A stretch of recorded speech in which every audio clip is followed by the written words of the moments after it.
Laura Civilla era la mesera más simpática de la disco La Diosa, de la que era habitué.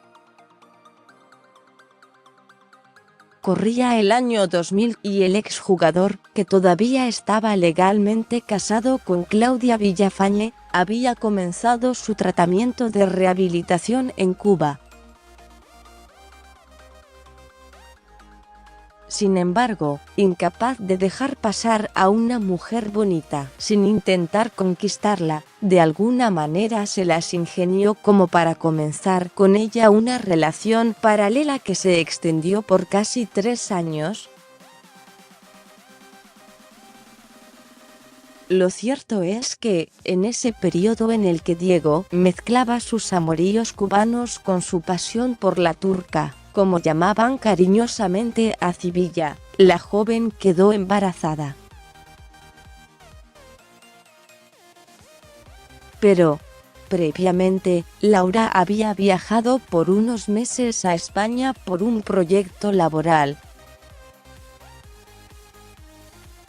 Y algunos piensan que el fin de la relación, poco tiempo después de su regreso a la Argentina, tuvo que ver con los celos que le había generado a Maradona la idea de que ella pudiera haber estado con alguien más en ese periodo. Para probar su relación con Diego, Civilla mostró en la televisión española varias fotos de la pareja.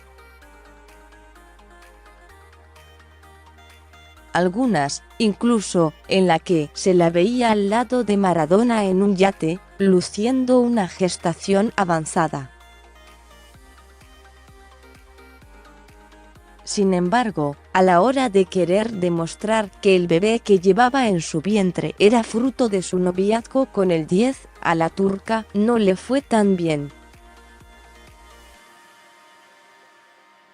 El hijo de Civilla nació a fines del 2003.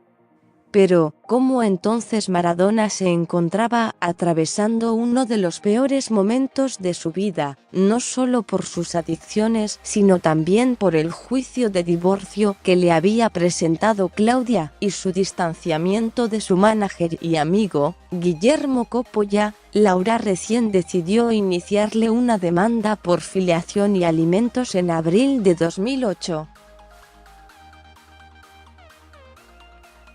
Por entonces, aunque la justicia ya lo había obligado a darle su apellido y manutención a Diego Jr., hijo de Cristiana Sinagra nacido en 1985, y a Hanna, hija de Valeria Sabalain nacida en 1996, Maradona seguía sosteniendo que sus únicas hijas eran y serían las que había tenido con Villafañe, Dalma y Giannina. Un hijo es el fruto de una relación consentida por una pareja. Y yo tengo solo 2 hijas, decía. Sin embargo, a diferencia de lo ocurrido con sus otros descendientes extramatrimoniales, tras la demanda de Civilla, Diego accedió a hacerse un análisis de ADN.